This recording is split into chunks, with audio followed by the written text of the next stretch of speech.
Assalamualaikum warahmatullahi wabarakatuh. Selamat pagi anak-anakku kelas 8 SMPT Darul Quran. Semoga pagi hari ini kalian tetap semangat, tetap termotivasi, punya spirit baru untuk mengikuti mata pelajaran pendidikan agama Islam dan budi pekerti, yang pada kali ini kita akan membahas tentang mengonsumsi makanan dan minuman yang halal serta menjauhi yang haram. Namun sebelumnya, sebagaimana biasa, mari kita berdoa kepada Allah. Semoga kita senantiasa diberikan ilmu yang bermanfaat, diberikan ilmu yang barokah, serta kita dan keluarga kita, Bapak Ibu guru, senantiasa dijaga oleh Allah SWT, diberikan perlindungan oleh Allah SWT dari segala macam musibah, penyakit, dan bala. Amin ya rabbal alamin. Bismillahirrahmanirrahim. Raditu billahi rabba wa bil islami dina wa bi Muhammadin nabiyyan wa rasula. Rabbi zidni ilma warzuqni fahma waj'alni min ibadika sholihin. Amin ya rabbal alamin.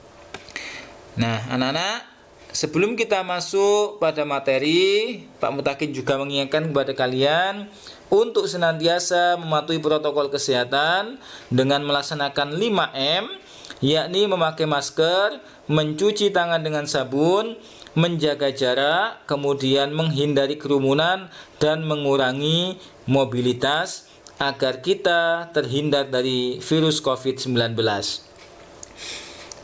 Anak-anak, tahukah kalian kenapa Allah SWT menyuruh kita untuk memakan dan minum yang halal? Ternyata makanan dan minuman yang haram itu memiliki banyak mudorot atau bahaya.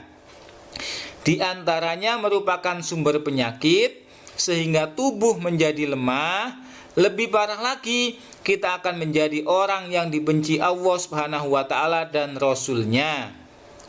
Oleh karena itu, marilah kita sebagai generasi Islam memakan dan minum minuman yang halal agar tubuh kita sehat, kemudian bisa lebih rajin dan semangat dalam beribadah yang nantinya kita akan mendapatkan ridho Allah Subhanahu wa taala. Nah, apabila kita cermati berita-berita kriminal yang terjadi saat ini, ya, bisa pembunuhan, bisa pencurian, penjambretan dan sebagainya. Itu jika kalian jeli, segala tindakan kriminal itu selalu berkaitan dengan barang yang diharamkan. Mereka melakukan tindakan kriminal dan hasilnya digunakan untuk membeli barang haram. Misalnya narkoba, yaitu narkotika dan obat-obatan terlarang. Tidak mungkin ada orang begal, ya, kemudian atau jambret, kemudian setelah dapat dijual kemudian disumbangkan ke masjid. Tidak ada. Ya, pasti digunakan untuk sesuatu yang haram. Membeli narkoba, dibuat untuk judi online dan sebagainya. Jadi oleh karena itu penting sekali bagi kita untuk mengetahui suatu makanan itu halal atau haram. Apa tujuannya? Agar kita tidak salah memilih yang akhirnya berdampak kurang baik bagi tubuh kita. Nah, sekarang tentang makanan dan minuman yang halal. Pengertiannya, makanan halal adalah makanan yang diperbolehkan memakannya menurut ketentuan syariat atau ajaran agama Islam. Sedangkan minuman halal yaitu minuman yang diperbolehkan meminumnya menurut ketentuan syariat atau ajaran agama Islam. Ya, di dalam memilih makanan dan juga minuman hendaklah memenuhi dua syarat, yakni yang pertama halal, yaitu yang diperbolehkan dan tidak dilarang oleh agama, dan yang kedua adalah baik atau thayyibah sebagaimana kita jelaskan pada pertemuan sebelumnya. Ya, halalan thayyibah. Jadi halal itu ditinjau dari segi Islam, sedangkan thayyibah baik itu dari kesehatan. Nah, sekarang dalil nakli tentang makanan dan minuman yang halal. Dalil itu adalah petunjuk, nakli berarti dari Al-Quran dan hadis. Nah, mohon maaf ya, ini tadi belum dirubah oleh Pak Mutakin.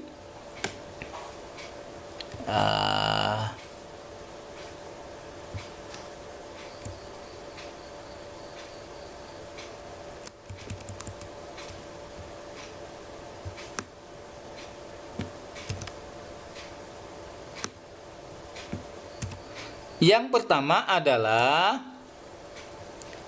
Al-Quran surat An-Nahl ayat 114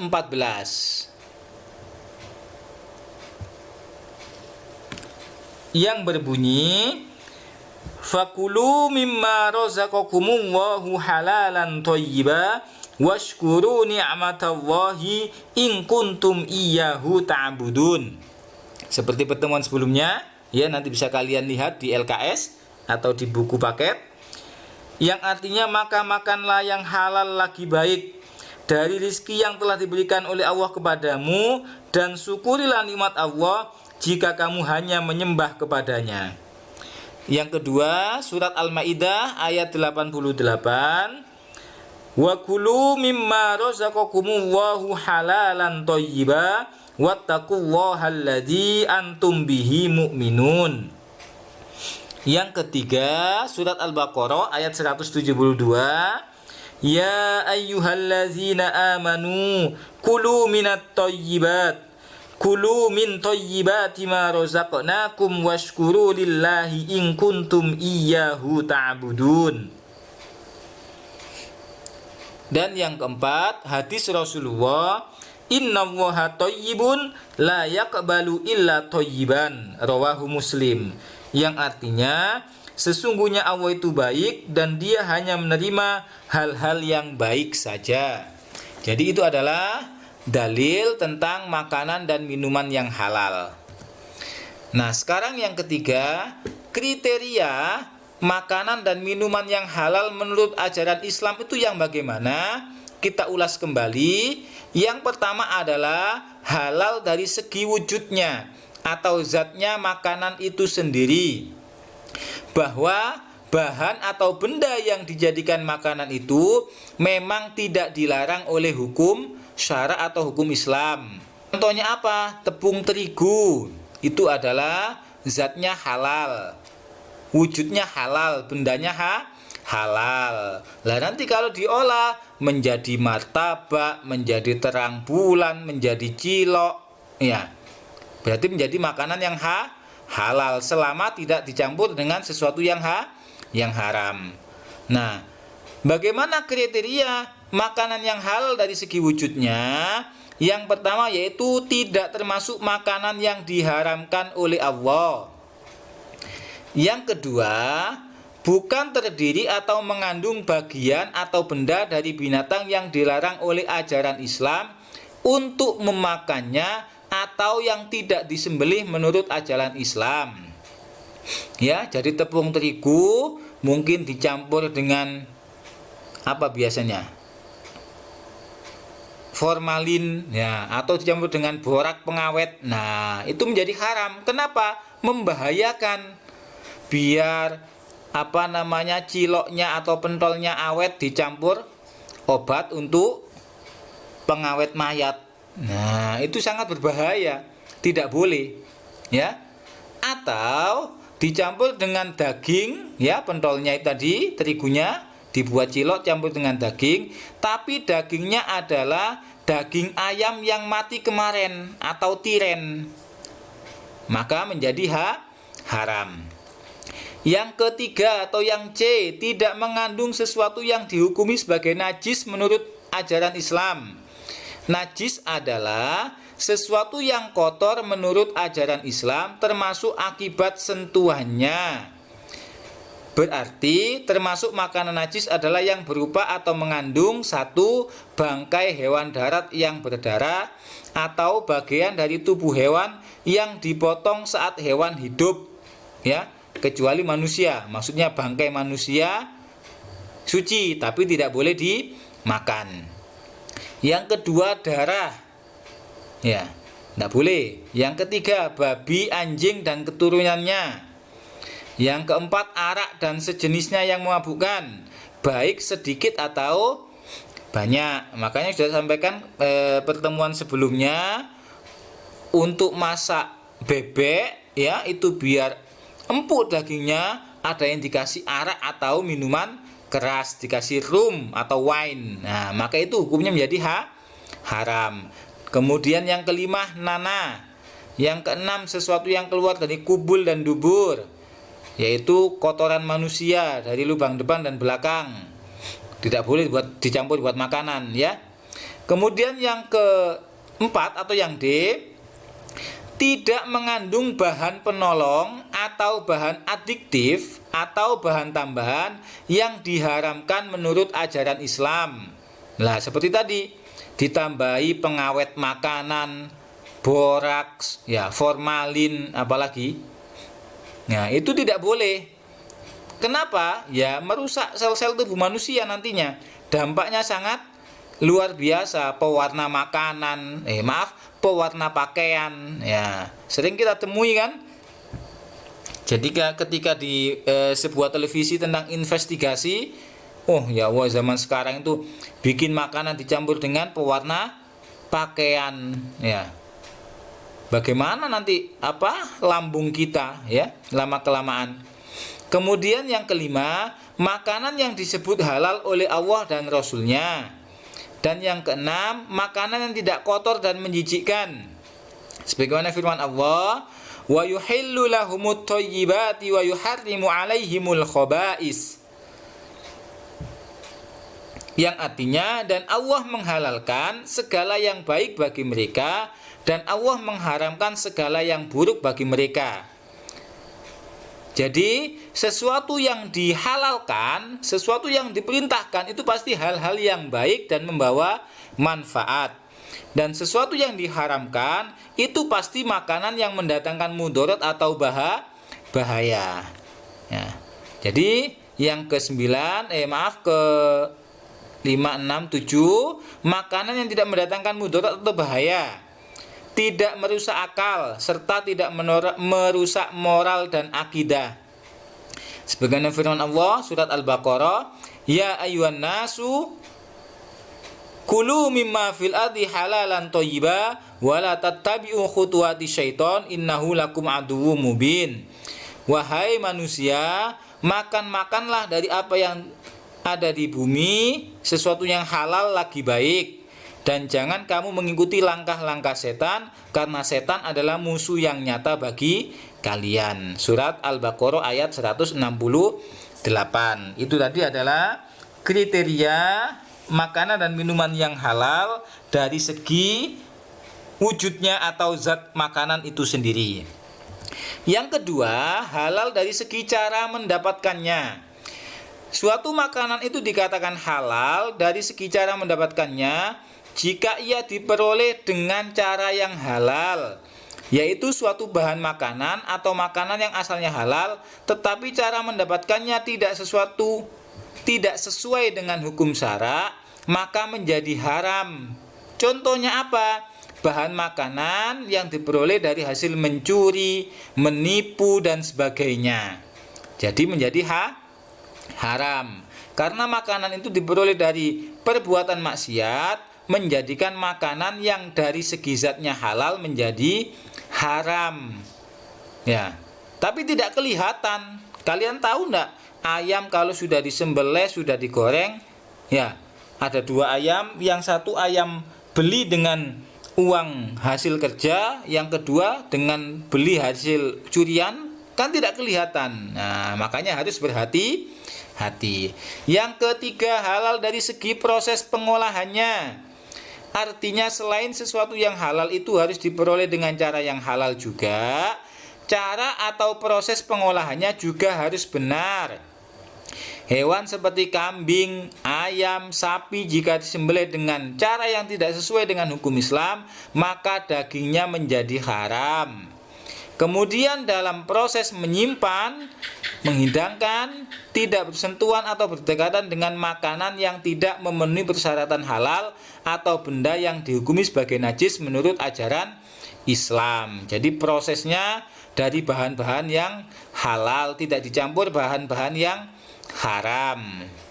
Ya, seperti cilok tadi. Nah, sekarang kriteria binatang yang dihalalkan. Binatang yang hidup di darat yaitu jenis binatang yang baik atau tidak kotor dan tidak menjijikkan dan tidak menimbulkan mudarat dan tidak termasuk golongan binatang yang haram menurut ketentuan syariat Islam.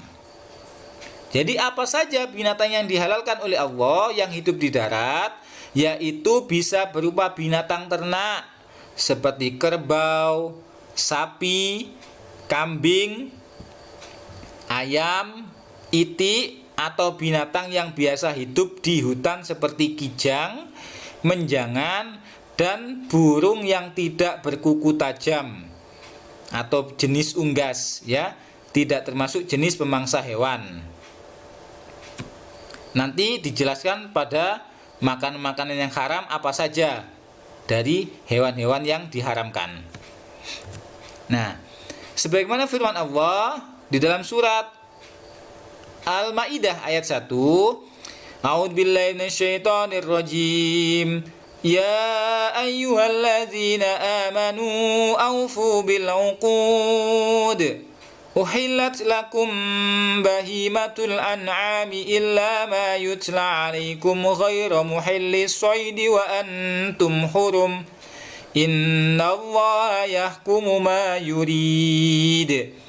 Yang artinya, wahai orang-orang yang beriman, lah janji-janji dihalalkan bagi kamu hewan ternak kecuali yang akan disebutkan kepadamu dengan tidak menghalalkan berburu ketika kamu sedang berikhram, haji atau umroh. Sesungguhnya Allah menetapkan hukum sesuai dengan yang Dia kehendaki. Sekarang yang kedua, binatang yang hidup di air. Semua binatang yang hidup di air, baik air laut maupun air tawar, selama tidak mengandung racun dan tidak berbahaya bagi kehidupan manusia, maka hukumnya adalah halal. Sebagaimana firman Allah, Uhilla lakum soydul barri, Uhilla lakum soydul bahri, wa tu'amuhu mata'an lakum walisayyarah, wa hurrima alaikum soydul barri ma dumtum hurumah. Wattaqullahalladzi ilaihi tuhsarun. Yang artinya dihalalkan bagimu hewan buruan laut dan makanan yang berasal dari laut sebagai makanan yang lezat bagimu. Dan bagi orang-orang yang dalam perjalanan, dan diharamkan atasmu menangkap hewan darat apabila kamu dalam keadaan ikhram, dan bertakwalah kepada Allah yang kepadanya kamu akan dikumpulkan kembali. Jadi dihalalkan oleh Allah binatang yang di lautan untuk memakannya, kecuali kita dalam keadaan berikhram. Juga sabda Nabi, huwa tahuru ma'uhu al-hillu maitatu. Artinya air laut itu suci dan halal bangkainya. Ya, jadi kalau ada paus terdampar kemudian mati, boleh dimakan? Boleh. Ya, bisa buat bancaan satu desa. Ya. Tapi kalau sudah busuk, ya tidak boleh, ya. Ya, makanya orang jual ikan itu dalam keadaan mati dan diawetkan dengan es batu biar awet. Ya. Sedangkan yang ketiga, kriteria minuman yang dihalalkan. Ciri-ciri minuman yang baik antara lain minuman yang jelas dihalalkan seperti madu, susu, air kelapa dan sebagainya. Itu kan halal. Jadi tidak ada ketentuan atau larangan. Yang kedua, tidak kotor dan tidak najis. Yang ketiga, tidak memabukkan, berarti mengandung alkohol atau mengandung fermentasi. Kemudian tidak merusakkan organ-organ tubuh atau berbahaya.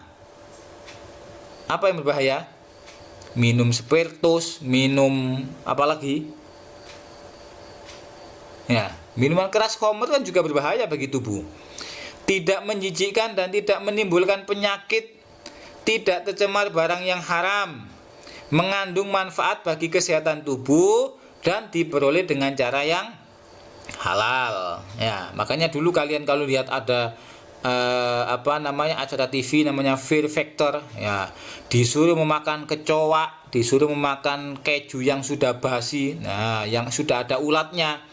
Nah, itu berarti termasuk makanan yang haram. Kenapa? Menjijikkan dan menimbulkan penyakit. Nah, berarti diharamkan.